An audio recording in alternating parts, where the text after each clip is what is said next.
First story. My entitled daughter was already about my height, so I banned her from wearing heels at the wedding. She sulked and claimed she is a bridesmaid, and it was the dress code, and wore the heels.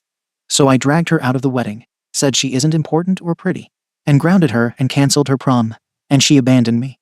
It's Christmas, and I'm alone.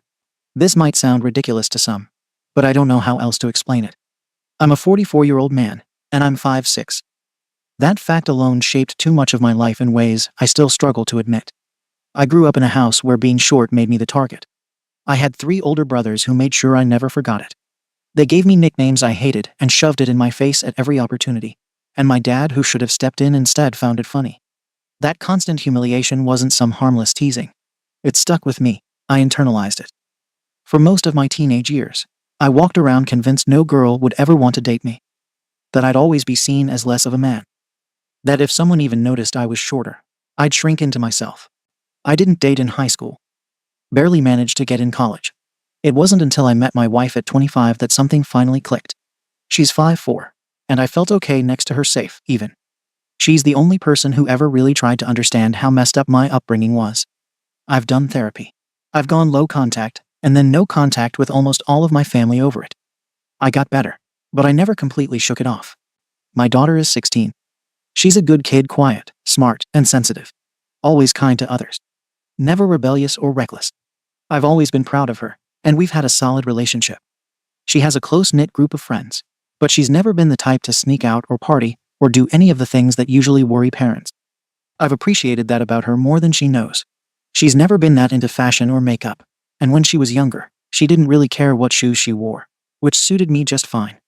When she hit her growth spurt and passed her mom's height, I started to notice she was nearing my height too. That triggered something in me. I'm not proud of it. It made me nervous, not of her, but of how I'd feel being next to her if she ever grew taller than me. I know that sounds messed up, but it felt like this wall I'd put up to protect myself started to crack. But since she stopped growing, she's landed at almost exactly my height. I've told myself I could live with that. Barely. But it's manageable. Here's where the current issue comes in. My wife's niece is getting married soon and asked our daughter to be a bridesmaid. She was thrilled, and I didn't stand in the way. I even thought it was sweet, even though I did wonder if 16 was a little young for that role. But whatever, it's a family event, right? Then came the dresses, the fittings, the shoes. The bridesmaids are expected to wear heels. Not sky-high ones, but even a couple of inches would put her clearly above me. And for some reason, I just can't handle that thought. The image of standing beside her at the wedding, surrounded by relatives, and seeing people glance between us and realize she's taller than me, it makes my chest tight. I start sweating just thinking about it. I know how irrational that sounds. I've said it to myself 1,000 times. But I also know the level of mental damage this specific issue has done to me over decades. It's not some passing insecurity. I've had actual panic attacks just from being in situations where I felt small in front of other people. What's making this harder is I feel like I'm being completely dismissed over it.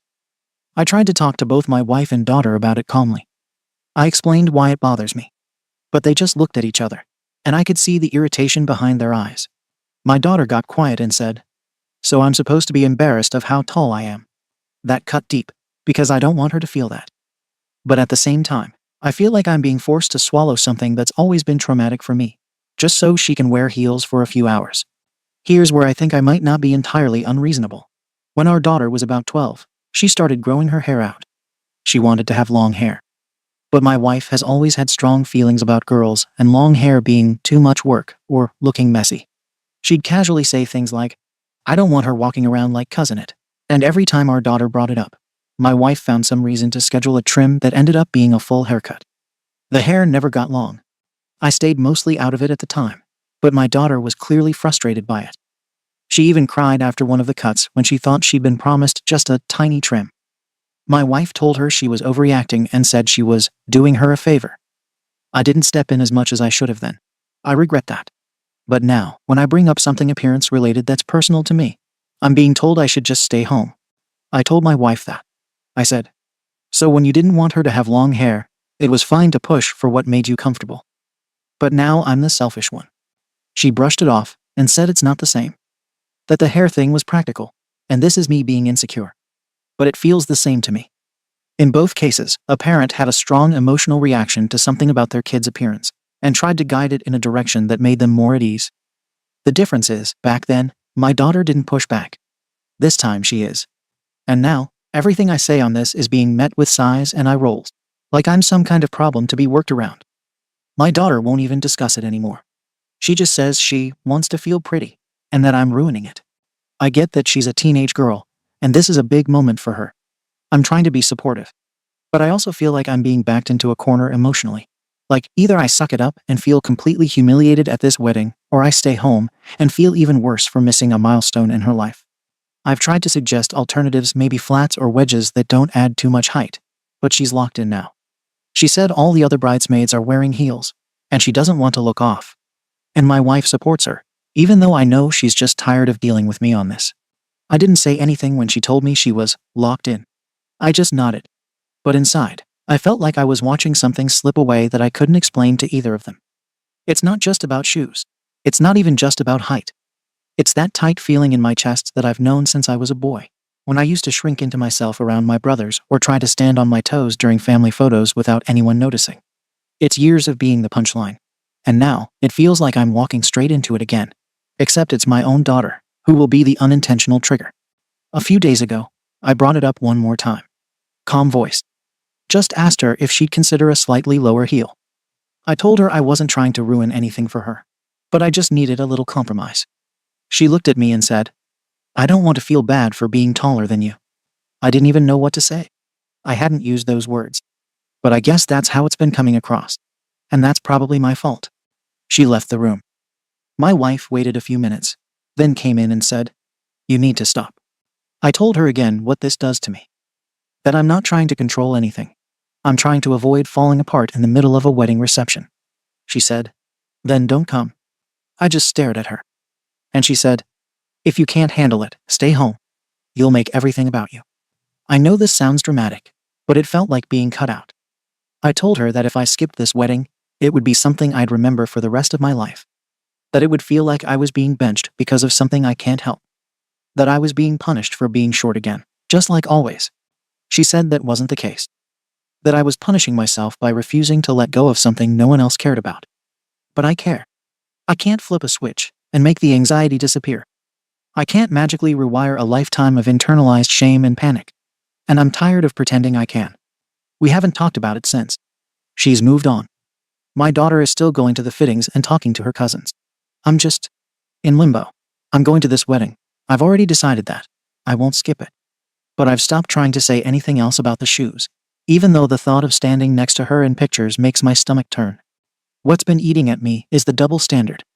When my wife didn't want our daughter to have long hair, she got her way for years.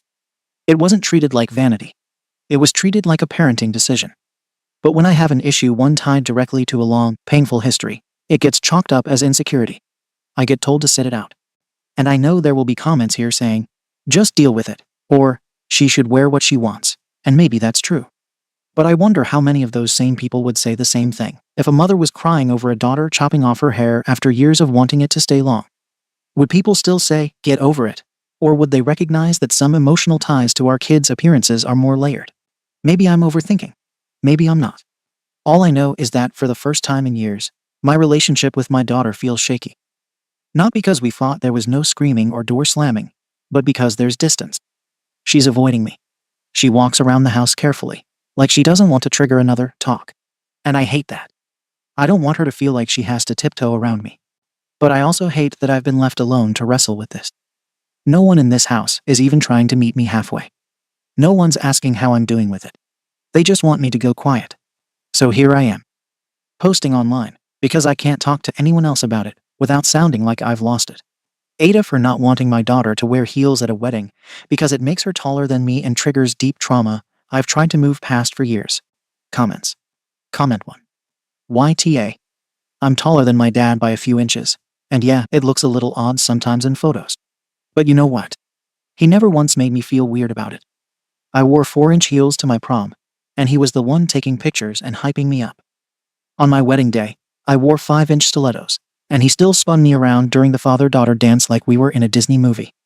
He never treated my height as something I should shrink for or something that said anything bad about him. That's what being a supportive parent looks like. I get that you have trauma. But trauma doesn't give you a free pass to make your daughter smaller literally or emotionally so you can feel okay. She's not your therapist. She's not a stand-in for your bullies. She's a teenager trying to enjoy being part of a big family event. Don't make her carry your baggage. Get help, for real. And maybe go watch some short dads with tall daughters on YouTube or something. It might open your eyes. Comment 2. I grew up in a house where everything revolved around my dad's moods. Not saying you're the same, but there's a shadow of that here. You're not demanding, you're not screaming, but there's a pattern. The shoes. The not taller than me rule. The quiet pressure. It builds, even when it's not loud. And your daughter picked up on it. Her comment about feeling bad for being taller than you says a lot. That line didn't come out of nowhere. She's been carrying that discomfort for a while, and probably hasn't known how to say it until now. You sound self-aware. I'll give you that. But maybe this is one of those lines you don't get to draw anymore. Your daughter's not a baby. She's becoming her own person, and you're asking her to shrink herself to soothe your pain. That kind of dynamic gets passed down, even when we don't mean to. You've got a real shot here to break the cycle, even if it sucks in the moment. Sit through the wedding. Let her be tall. Let her be proud. Go home and cry in the bathroom if you have to. Just don't turn this into another story she tells a therapist in 20 years. Comment 3. YTA, and I'm saying this as someone your height. 5'6" inches here. Been this way since sophomore year. And yeah, I used to carry the same SHT around. Then I grew the hell up and stopped putting my weird shame on other people. I've dated taller women. I've walked into rooms with guys who towered over me. At some point you have to realize your height is only ruining your life because you let it. But worse than that, now you're making your daughter feel guilty for simply existing in her body. She didn't pick her height. She didn't grow taller than you to hurt you. And she sure as hell doesn't need to dim herself to protect your pride. You talk about panic attacks and how this could make you cry. Okay, then cry. At home. This isn't her problem. She's trying to live in her moment, and you're dragging her back into yours. If you're not emotionally stable enough to go, skip it. But the passive-aggressive guilt trip you're laying on her, not okay. Therapy needs to happen again, long term. Because right now, you're showing your kid that her joy is a threat to your comfort. And that's a SHTTY thing to do to someone you love. Update. The wedding happened. Or rather, it went on with or without me in it. Before it all went off the rails, I tried. I really did. I told myself I was going to push through. I bought her a pair of expensive flat shoes from a boutique in town. Real leather, minimalist, elegant, actually nicer than the heels they were asking her to wear. I wrapped them and left them on her bed with a note. From Dad. So proud of you. She never even acknowledged it. Didn't say thank you. Didn't even take the box out of her room until the day of the wedding, when I saw it still untouched next to her laundry hamper. That already told me how the day was going to go. We got to the venue. People were buzzing and laughing, and the photographer was already running around with a clipboard like this was a royal coronation. My daughter walked in next to her cousins, in heels that made her taller than me. I stood near the doorway and immediately caught two older women from my wife's side glance at me. Then her, then whisper something. I have no clue what they actually said. But I knew what it felt like. And that feeling came right back into my gut, hot and sick and sharp. Like it used to when I was a teenager, and my brothers made sure I knew I was the shortest guy in every room. I avoided the cameras. I didn't stand next to her. When they did group family shots, I said I needed a smoke break, even though I don't smoke. I just couldn't handle it. I sat behind the lodge for 30 minutes, thinking if I just stayed long enough, people would stop noticing I wasn't in the pictures. Then I made another mistake. I ended up sitting with a younger niece. She's 11 who still thinks I'm funny. I watched her play with the gift bags and sit in a corner with her iPad. I even joked that she was better company. It was easier than watching my daughter parade around with her new height like it didn't mean anything. I barely saw my wife until the ceremony started. By then, I'd already asked my daughter quietly, firmly, if she'd consider taking the heels off now that everyone had seen the dress. I told her she looked beautiful. That this was just a small thing to help me get through the rest of the day. She shook her head and said, "No, Dad, I'm not taking them off." I asked again. She rolled her eyes and walked away. I stood there for a full minute. Then something just snapped.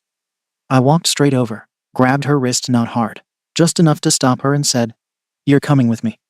She said, "What?" "No, the wedding's about to start." I said, "I don't care. You're not doing this to me. Not like this. Let's go." She protested. I told her she wasn't the main person here. Those bridesmaids weren't special. They're just decoration. That the wedding had plenty of people who looked better than her.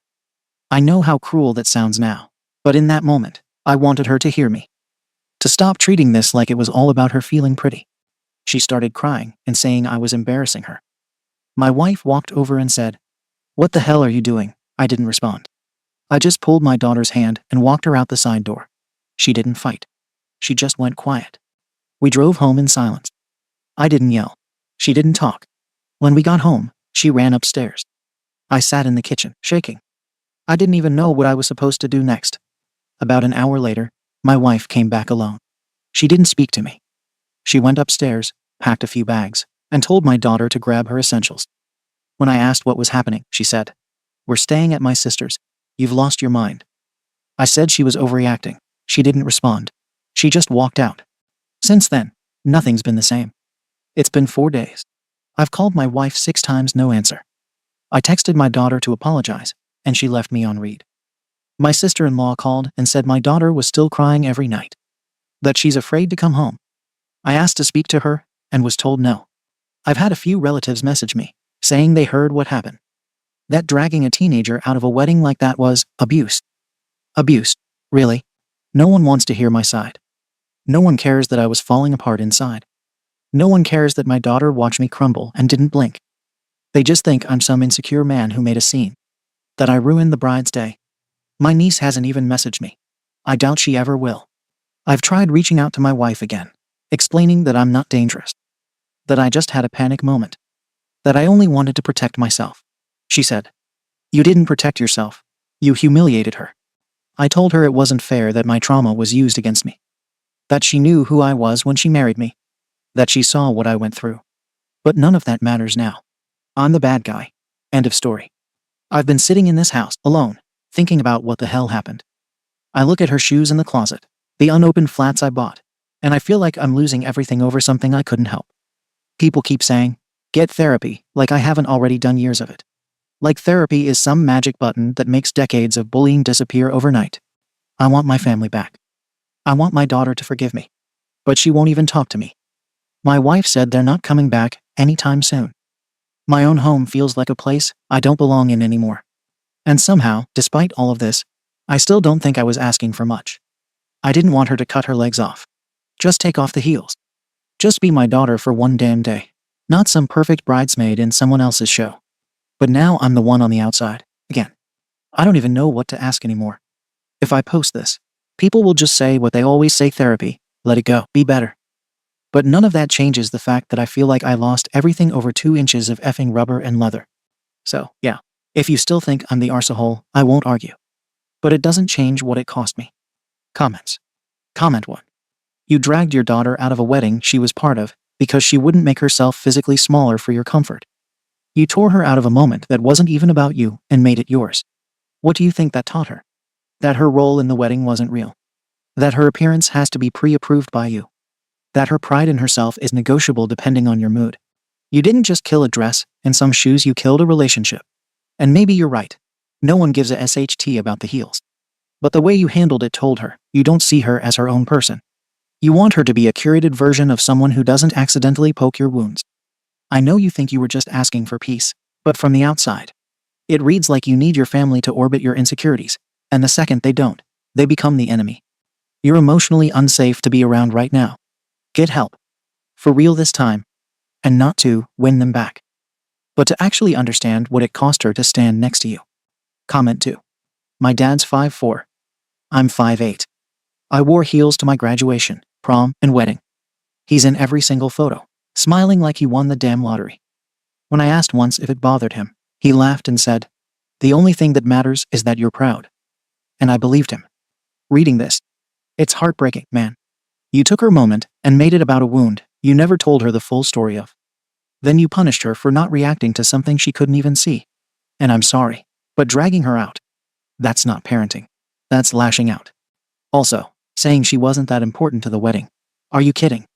You're going to tell your own daughter she's basically ornamental just because she wouldn't shrink herself for your self-image. That's emotional sabotage, straight up. She's going to remember that sentence for the rest of her life. Weddings come and go. But shame from a parent, that sticks. You need to sit with the wreckage you caused, not wallow in it like it's being unfairly done to you. They're gone because you crossed a line. If you want to earn even 1 inch of trust back, you start by shutting up about your height and listening to the pain you just created. Comment 3. You know what's wild? You saw your daughter growing up, saw her becoming her own person, and still treated her like a reflection of your worst years. She's not the guy who mocked you. She's not your dad. But you treated her as if she betrayed you by not shape-shifting into someone smaller. And you waited until that day, her big moment, to let it all unravel. You didn't have to cheer for the heels. You didn't even have to like them. But dragging her out like that, in front of everyone, you humiliated her because you couldn't stand to be uncomfortable. And now you're surprised your wife took her and left. Honestly, this isn't about height anymore. It's about your inability to make space for anyone's feelings but your own. You want your family back? Then stop talking and start listening. Because the longer you sit in this, "I was just trying to protect myself" loop, the more permanent this damage becomes. Update. I got called out. Not just by Reddit, but by my family, my wife, and people I thought would at least hear me out. After the wedding incident, when I took my daughter out of the venue, because she refused to remove her heels, it became news. Everyone in my wife's family talked about it. My daughter's friends found out. She cried for days. My wife stopped speaking to me. I thought maybe with time they'd calm down. They didn't. I tried apologizing. I wasn't fake about it. I really said sorry. Not just for what I did that day, but for the build-up, the way I handled it, and the pressure I put on both of them. I told them how hard it was to be in that space, how those moments triggered something I'd worked hard to bury. They came home after 2 weeks. We had a long conversation. I thought it was fixed. But it wasn't. They came back, yes, but they didn't come back to me. They lived around me. Interactions were short. Smiles were strained. My daughter avoided me unless necessary. My wife wouldn't talk about anything personal unless it was related to the house or logistics. And whenever I brought up my trauma or how I felt like I was still being punished, she'd go quiet or say, "We can't keep living in your memories." I tried to make things normal. I printed out wedding photos to hang around the living room. Picked the ones where I was seated or shot from slightly above. I cropped myself a bit taller in a few of them, nothing extreme. Just enough to not have that feeling of being looked down on in my own house. My wife noticed. She said, "Why do you look taller than everyone in these?" I acted confused and played dumb. She didn't buy it. My daughter caught on too. That started another fight. I told them I just wanted to feel okay in my home. I wasn't trying to deceive anyone. My wife told me flat out, "Therapy, or this wasn't going to work." I agreed. Again. We tried family therapy. It lasted 2 sessions. The therapist asked questions that made everything worse. My daughter cried when talking about how she feels constantly watched, like she can't even wear boots without worrying about what I'll say. My wife said she's tired of parenting me. I sat there and kept thinking, no one actually hears me. That's how it always feels. I'm the one who gets shoved aside, who's asked to suck it up while everyone else just moves on. After the 3rd canceled session, I gave up on therapy again. Then came prom prep. My daughter bought a pair of heels. She didn't tell me, my wife did, like she was breaking bad news. I told them I didn't want her wearing them. They both went quiet. I said, "If you're going to live in this house, you're going to respect how I feel." My daughter walked out of the room. That night, I looked at her closet. She'd hidden them behind her laundry basket. I banned heels in the house after that. I told them clearly no heels. I started checking before we went out. Subtle at first.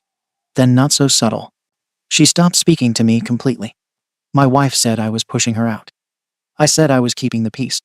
She said she couldn't do this anymore. A week later, she filed for divorce. I fought it. I begged. I wrote long emails and long texts. I apologized again. I told her I'd try therapy again. She said it wasn't about the heels anymore. She said, "You've made this house feel like walking around glass, and you don't even notice it." She moved out before the divorce was finalized. Took our daughter. I tried to talk to her side of the family, plead my case, explain what led to everything. Her brother said, "We talked to your family. They said none of that bullying you keep mentioning ever happened." That hit me harder than I expected. I don't know what they mean by never happened. I wasn't hit or screamed at. But my brothers made comments every day. My father laughed when they mocked me. My mother said nothing. That was enough. I lived with it every second of every day growing up.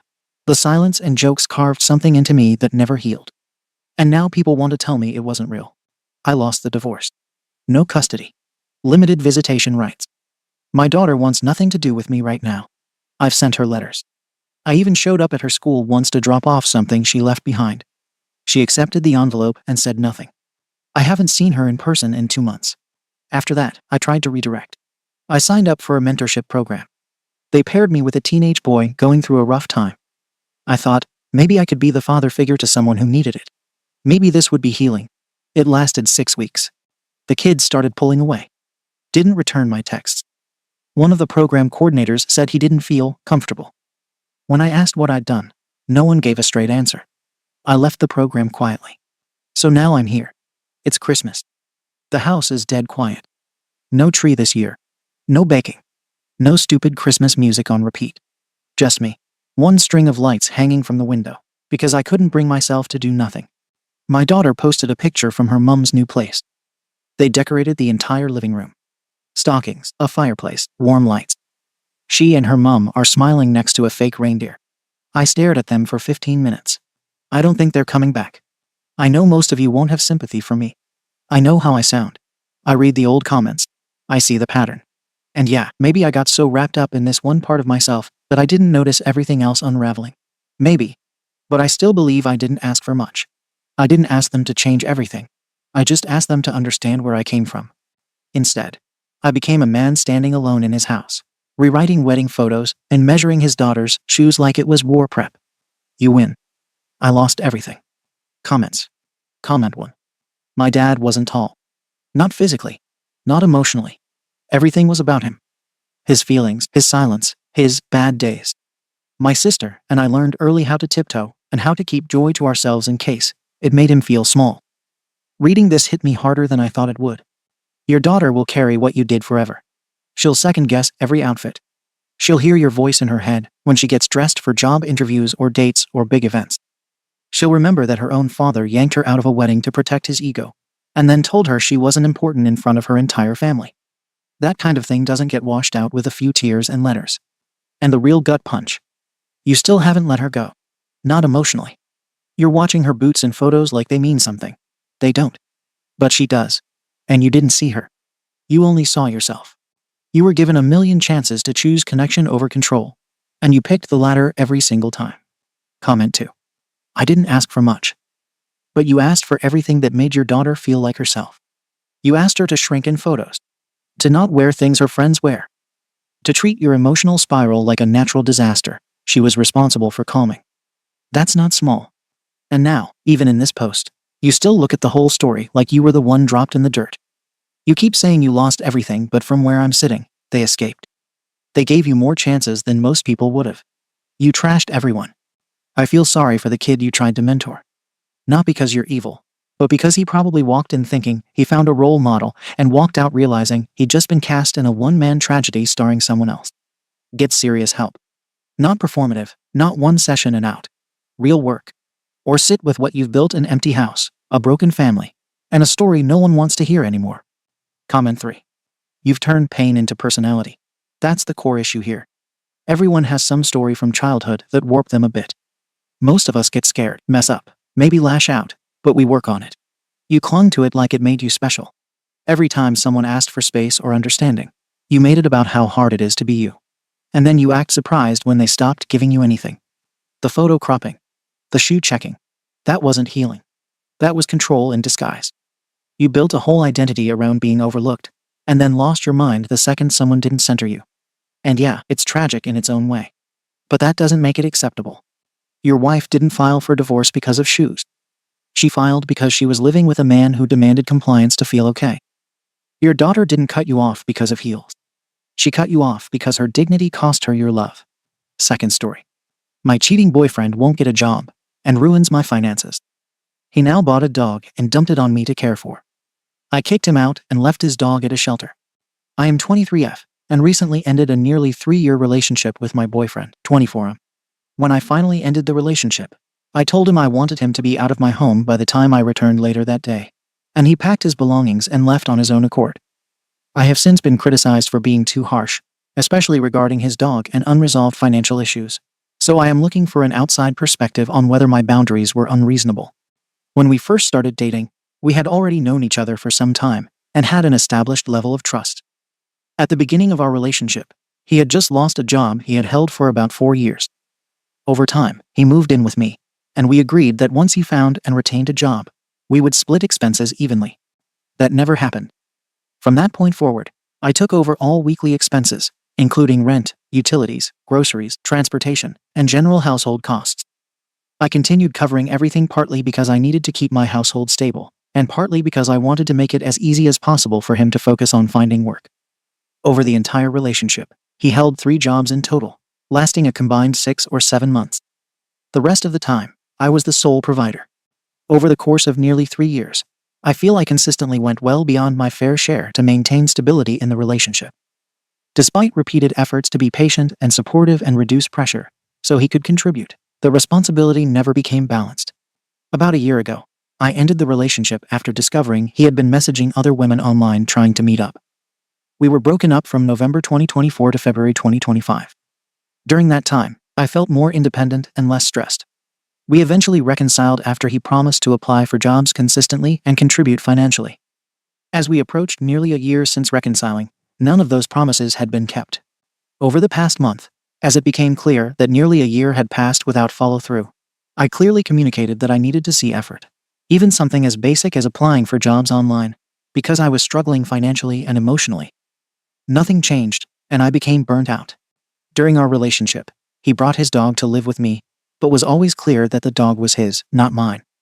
I accepted the dog into my home with the understanding that he was present and responsible for the dog's care. When I ended the relationship and he moved out, the dog remained with me temporarily. I agreed to care for the dog until the food ran out, or until the new year to avoid putting the dog in a bad situation. Communication around the dog has been inconsistent. He does not currently have stable housing and has asked for extensions without providing concrete dates. The dog escaped once by opening a sliding glass door, which required me to kennel him for safety. I work very long hours, typically 56 to 70 hours a week, and during those hours the dog must remain kenneled. He is not used to a kennel and cries for long periods, disturbing my sleep and my neighbors. I do not believe this is a fair or sustainable quality of life for him, and it made it clear that keeping the dog here long-term is not in his best interest. I told him clearly that I cannot have the dog in my home past December 31st and asked for a plan by December 29th. If he or a family member cannot pick the dog up, I said I would move forward with rehoming the dog or surrendering him to a shelter so he can be somewhere stable. There are also unresolved financial and property issues. During our relationship, he lost a phone his parents had paid for at a friend's birthday party I attended. I purchased a replacement phone on my own plan because I felt responsible and wanted to help. The phone and service are in my name and cannot be recovered even if the phone is returned. When he moved out, he took a television that belonged to him and a Puffco device that belonged to me, which he claims was a gift. I offered clear options to resolve this fairly. Either return the Puffco and television if I continue paying for the phone and service, or pay the remaining phone balance of $524.97 and take over the account so it is no longer in my name. I asked for a response so we could close this out, but I have not received one. There is also an unpaid ticket he received while driving a car in my name, which remains on my record. That car was later repossessed because it was the only bill I could delay without immediate consequences in order to keep my housing and utilities current. At this point, I feel that I set clear boundaries based on my capacity, finances, and responsibility to my household. I am trying to resolve these issues in a way that avoids further instability or harm, even though that means making difficult decisions. Ada? Comments. Comment 1. He sounds like a cheating loser mooch, so NTA for breaking up with him. But I would check your local laws regarding the dog and financial questions, so you can avoid breaking any laws. I will say, depending on where you live, you may have broken laws by kicking him out the day you asked him to leave. In a lot of places, you have to go through a legal eviction process in order to remove someone from their home, because it was his home too, even though it was your place. OP. He's already left my home on his own accord. The dog is also registered to me in my county, because my ex was too broke to pay for registration, even though it's required. Comment 2. You got yourself a hobo's XUL. Go to small claims court for any property or money of yours he is holding. If December 29th comes without him picking up the dog, on January 1st, proceed with rehoming or surrendering the dog. Cut the leech out of your life completely. You will realize so much peace by doing that. NTA. Update. I am posting this as an update because I followed through on what I said I would do, and I am still being told I was wrong for not continuing to extend myself. Zeus is my ex-boyfriend's dog. When we separated, he left Zeus at my home, and communication became limited almost immediately. I work long hours, already have my own dog, and was clear from the start that I could not care for Zeus indefinitely. I gave my ex multiple verbal and written notices that I needed a concrete plan and a firm pickup date. I clearly told him I could not keep Zeus past December 31st. This was communicated more than once and in advance. I did not move the deadline or surprise him. Instead of a plan, I received repeated requests for more time with no timeline. He told me he was saving for a kennel and supplies, but also told me that if he picked Zeus up, the dog would have to live outdoors in a makeshift setup, because he is not allowed to have dogs indoors where he is staying. Zeus has been an indoor dog his entire life. There were also serious practical and safety issues while Zeus was under my care. Zeus escaped my home a total of 3 times because he can open doors. Each time, I had to stop everything, search for him, and wait for him to be found and returned by good Samaritans. In total, I missed over 16 hours of work dealing with these incidents.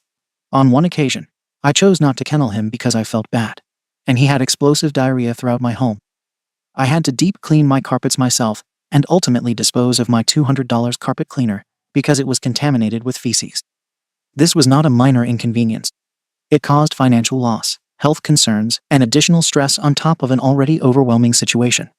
Zeus also has an untreated yeast infection in his ears that was identified months ago, while my ex was still living with me. Initial drops were tried and did not resolve the issue. After that, no further veterinary care was pursued. I was not financially or logistically able to take over medical care for a dog that is not mine, especially while working 56 to 70-hour weeks. I gave my ex a final deadline and told him clearly that if I did not receive a concrete plan by that date, I would move forward with surrendering Zeus so he could receive proper care and be placed somewhere stable. He did not respond by the deadline. I followed through and surrendered Zeus to the Humane Society, which is a no-kill facility, so he could receive medical care, supervision, and a stable path forward. I informed my ex afterwards. I did not abandon the dog or leave him unsafe. I took him somewhere equipped to handle his needs. Only after this did my ex respond angrily, saying he just needed more time and accusing me of being unreasonable. At that point, the decision had already been made after weeks of warnings, deadline, and escalating issues. This was not done out of spite. It was done because continuing to wait with no plan, repeated escapes, property damage, untreated medical issues, and an unsafe proposed living situation was not fair to the dog or to me. So, Ada for following through on a boundary, I clearly communicated and enforcing it when nothing changed. TLDR. My ex left his dog with me after we broke up, ignored multiple deadlines to pick him up, and the dog escaped 3 times, causing me to miss work, causing property damage, and having untreated medical issues, and he would have been forced to live outdoors if picked up. After weeks of notice and no plan, I surrendered the dog to the Humane Society for care and placement. Ada for following through. Comments. Comment 1. NTA. And anyone telling you that you are is an idiot. You did the best thing for the dog and for your sanity. Comment 2. NTA. It will be better for the dog in the long run to be with a family that can take care of him. Comment 3. This guy hasn't had a stable job in years. No way was he going to get a place where he could keep a dog, even within a couple of months.